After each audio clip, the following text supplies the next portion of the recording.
Ele tinha razão. Todas as pessoas respiravam segredos e transpiravam mentiras, até as mais próximas de nós, não por maldade, mas por ser algo intrínseco à natureza humana. Pelo menos era dessa forma que eu enxergava. E aí galera, beleza? Tudo bom com vocês? Aqui é o Botelho na área. E bom, depois de muita enrolação, sejam finalmente bem-vindos à segunda resenha aqui do canal do Literatura ao Cubo. E o livro que eu vou estar resenhando hoje aqui para vocês é o 72 Horas para Morrer, do Ricardo Ragazzo. Então, bora lá pra resenha. Antes de começar a resenha, eu quero dizer que este é o primeiro livro escrito pelo Ricardo. Ele foi publicado pela editora Novo Século, aquela mesmo daquele selo que publica novos autores. Só que uma coisa interessante é que esse livro do Ricardo ele não foi publicado pelo selo Novos Talentos, ele foi publicado direto pela editora mesmo. E interessante, né? Já começou com o pé direito na literatura. Não que quem comece pelo selo não comece com o pé direito, mas quem já publica direto pela editora tem um certo status ali no meio, digamos assim. Então agora vamos lá para resenha. O livro é narrado grande parte em primeira pessoa por Júlio Fontana, que é delegado da pacata cidade de Novo Salto, onde ele mora com sua filha Laura, com a qual ele tem um relacionamento complicado desde a morte de sua esposa. Sua vida era de certa forma tranquila, até que o carro de sua namorada Agatha é encontrado abandonado perto de um posto de gasolina. E dentro do carro existe a gravação de um possível sequestrador de Agatha. Um pouco mais para frente, depois de pouquíssimo tempo de história, descobre-se que Agatha está morta.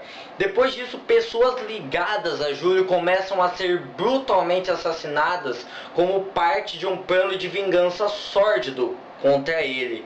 E a partir daí ele se vê numa corrida contra o tempo para descobrir quem é o assassino antes que sua filha Laura seja a próxima vítima. O livro possui apenas 7 capítulos, que são divididos nas horas em que as coisas estão acontecendo, que no caso são 72 horas. 72 horas não é o tempo que o Júlio tem para descobrir o assassino, não. É o tempo em que se passa a história. E eu achei uma forma de divisão bem interessante da parte do Ricardo. E combinada a escrita fluida dele, tanto nas partes em primeira pessoa quanto nas partes em terceira, faz com que a leitura seja muito rápida, que é aquele tipo de livro que você consegue pegar e terminar numa tacada só. As descrições das cenas também são muito detalhadas, deixando você até perplexo com a barbaridade que é mostrada nessa história. Como, por exemplo, quando Júlio encontra a Agatha, a forma com a qual o corpo se encontra é uma coisa bem intensa, digna de filmes de terror americanos. 72 Horas para Morrer é aquele tipo de livro que, se você espremê-lo, se espremer muito, ele jorra sangue, o que faz obviamente dele não um livro muito recomendado para pessoas de menor de idade. E por que que eu li? Porque eu queria ler o livro. Simplesmente porque eu queria ler o livro. O livro também, além da história principal, possui alguns plots secundários que ficam muito interessantes, onde o Ricardo aborda alguns temas bem polêmicos, como por exemplo a pedofilia, que você só vai descobrir isso lendo. Mas digo uma coisa, quando esse tema foi abordado, cara, é tenso demais, ainda mais se tratando da pessoa, do personagem que cometeu tais atos na história. Você fica tipo, ai que porra, desgraçado, filho de uma... Já deu pra entender. Coisa que incomoda na trama é a burrice de alguns personagens. Tudo bem que é um thriller, e geralmente nesse tipo de história as pessoas parecem que não têm o cérebro, parece que elas perderam o cérebro, sei lá. Mas nesse livro a história, as pessoas são completamente completamente imbecis, principalmente por parte da Lara, que confesso que no começo até pensei que ela fosse uma pessoa inteligente, mas ela longe passa disso e vive fazendo burradas, ferrando ainda mais a vida do Júlio. Uma outra coisa chata nesse livro é o comportamento explosivo do Júlio. Eu já falei, o livro é narrado em primeira pessoa, então isso chega a dar muita raiva.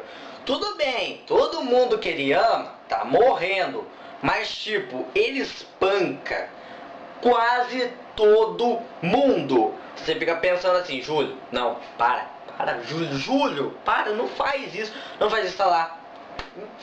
Caralho, pra que ele precisa ficar espancando todo mundo? Até no começo do livro ele até arranca o dedo de um cara num bar praticamente à toa.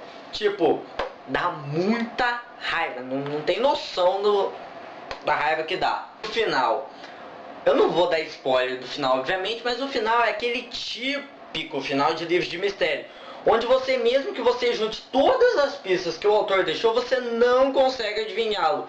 Isso deveria ser uma coisa boa, se não fosse o motivo de você não conseguir adivinhar o final.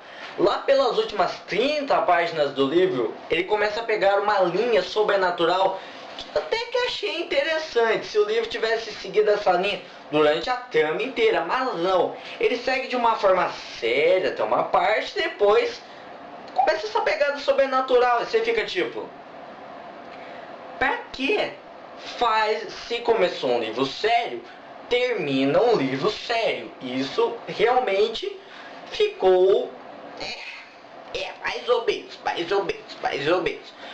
Foi um final interessante e até, digamos, impressionante, mas teria sido 1000 vezes melhor se ele tivesse finalizado com uma pegada mais normal. Mas releva. 72 Horas para Morrer não é um livro impressionante, nem de longe o melhor thriller que eu já li, ou o melhor livro que eu já li. Mas ele tem uma história até, digamos, interessante e aborda temas polêmicos da forma com qual eles realmente são. Não tem toda aquela preocupação em esconder, não, eu vou abordar aquele tema, mas eu não vou falar daquele tema. Não, isso daí é frescura. Se quer abordar temas que mexem com a cabeça, aborda eles de um jeito que mexam com a cabeça. Não faz merda. E isso para alguns podem ser bom, para outros nem tanto. Ele tem um final bom, mas que deixa muito a desejar. Mas pelo preço que ele está saindo, eu paguei apenas R$10 na Americanas. Não querendo desmerecer o trabalho do autor, mas por esse preço tá valendo muito a pena. Mas eu acho que se eu tivesse pagado 20, 25, ainda estaria valendo muito a pena. Mas de qualquer forma, logo estarei lendo o segundo livro do Ricardo, que é A Garota da Cicatriz de Fogo, para ver se ele conseguiu consertar todos os erros desse primeiro livro, e provavelmente eu vou estar trazendo a resenha aqui para vocês também. É isso, espero que vocês tenham gostado do vídeo. Se gostou, deixe aquele like maroto, combinado daquele seu favorito supimpa, que me ajuda demais na divulgação do vídeo. Se gostou e não tá no canal, se inscreve ali embaixo que daqui pra frente você vai acompanhar todos os meus vídeos. Tem dica, sugestão de livro pra eu ler? Deixe aí nos comentários. Então, grande abraço a todos vocês. Valeu, falou e eu fui nessa.